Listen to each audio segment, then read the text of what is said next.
கொடுத்த வாக்குறுதிகளை தேர்தல் அப்பொழுது நம்ம கொடுத்த வாக்குறுதிகளை எப்பொழுதுமே நிறைவேற்ற வேண்டும். அதுதான் ஒரு தேர்ந்தெடுக்கப்பட்ட ஒரு வேட்பாளரோ அல்லது ஒரு சட்டமன்றமோ நாடாளுமன்ற உறுப்பினரோ உள்ளாட்சி பிரதிகளோட கடமை. 6 மாதம் கழித்து தான் நான் நாடாளுமன்ற உறுப்பினராக தேர்ந்தெடுக்கப்பட்டேன். அப்போ எனக்கு கொடுக்கப்பட்ட நிதி, ஒரு வருஷத்துக்கு ஒரு நாடாளுமன்ற உறுப்பினருக்கு கொடுக்கப்பட்ட நிதி 5 கோடி ரூபாய் ஒரு வருஷத்துக்கு கொடுப்பாங்க. 6 சட்டமன்ற தொகுதிகள், அதுல நம்ம பிரிச்சு கொடுக்கணும்.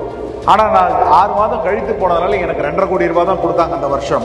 அதுக்கு அடுத்து பாத்தீங்கன்னா 3 வருஷத்துக்கு நிதி கிடையாதுன்னு சொல்லிட்டாங்க. நிதியே கிடையாதுன்னு சொன்னாங்க. அப்புறமா போராடி கடைசி இந்த ஆண்டும் இதுக்கு முந்தின ஆண்டும் கொடுத்தாங்க. ஆக 25 கோடி ரூபாய் 5 ஆண்டுகள்ல கொடுக்க வேண்டிய நிதியில எனக்கு 12.5 கோடி ரூபாய் மட்டும் தான் கொடுத்தாங்க.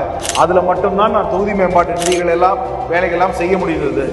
அதுலயும் பாத்தீங்கன்னா குடியாத்தத்தை பொறுத்த வரைக்கும் சீவூர், அக்ராவரம், சின்ன தோட்டாளம், எர்த்தாங்கல், மேல்பட்டி, கொத்தக்குப்பம் இந்த பகுதிகளெல்லாம் நாங்கள் உயர்கோபுர மின் விளக்கு கொடுத்துருக்கோம்.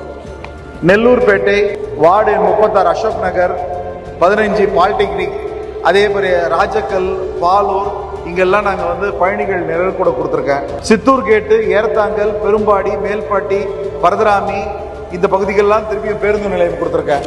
ஆக என்னால் முடிஞ்ச விஷயங்களை நான் இந்த பகுதிக்கு பண்ணி கொடுத்துருக்கேன். குறிப்பிட்டு சொல்லணும்னா நீண்ட நாள் கோரிக்கையா இருந்த இந்த தொகுதியில் இருந்தது நம்ம குடியாத்தத்துக்கு ஒரு பைபாஸ் சாலை வேணும்னு சொல்லி கேட்டாங்க. என்னுடைய முழு முயற்சியை யூஸ் பண்ணி நிதின் கட்கரி ஆபீஸ்ல டெய்லி போய் உட்கார்ந்து கிட்டத்தட்ட போராடி 226 கோடி ரூபாய் இன்னைக்கு புறவழி சாலை வாங்கி கொடுத்துருக்கேன். அது குடியாத்தத்துக்கு முன்பு இருக்கக்கூடிய கொண்ட சமுத்திரத்துக்கு முன்னாடி ஆரம்பிச்சு இந்த மண்டபத்துக்கு பின்னாடி வேலைகள் நடந்து கொண்டிருப்பது உங்களுக்கு நல்லா தெரியுது. அது மட்டும் இல்ல, குடியாத்தத்துக்கு என்னென்ன திட்டங்கள் வேணுமோ அவைகள் எல்லாம் கேட்டு வாங்கியிருக்கோம். இன்னைக்கு ஆத்துக்கு நடுவில் அந்த வலது பக்கம் கால்வாய் கட்டப்பட்டிருக்கு அப்படின்னா மாவட்ட கழக செயலாளர் நானும் இந்த தொகுதியோட பிரச்சனைகளை அமைச்சரிடம் சொன்ன உடனே உடனடியாக பண்ணி கொடுத்தார். அப்படி என்ன திட்டங்கள் எல்லாம் வேணும்னாலும் பண்ணி கொடுத்திருக்கேன். ஆக ஒரு நாடாளுமன்ற உறுப்பினராக என்னால் முடிந்ததை இந்த பகுதிக்கு செய்து கொடுத்திருக்கேன்.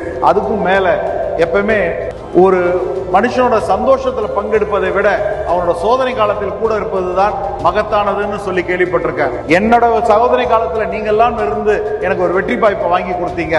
உங்களுக்கு ஒரு காலம் வந்தது, உள்ளாட்சி தேர்தல் வந்த பொழுது ஒவ்வொரு உள்ளாட்சியில் நின்ற வேட்பாளருக்கும் நானும் அவர்களுடைய கஷ்டத்தில் நின்று அவர்கள் வெற்றி வாய்ப்பை தேடி கொடுக்கக்கூடிய ஒரு பாக்கியம் எனக்கு கிடைச்சது. வெற்றியும் வாங்கி கொடுத்தேன். ஆகையால என்றென்றும் இந்த கதிரானன் இந்த குடியாத்தத்துக்கு நன்றி கடன் பட்டவனாக இருப்பேன். வாழ்நாள் பூரா இந்த நன்றியை பாராட்டுவேன் என்பதை தெரிவித்துக் கொண்டு எனக்கு வாய்ப்பளித்த மாவட்ட கழக செயலாளருக்கும் தலைமைக்கும் மீண்டும் ஒருமுறை நன்றி பாராட்டி நன்றி கூறி விடைபெறுகிறேன். நன்றி, வணக்கம்.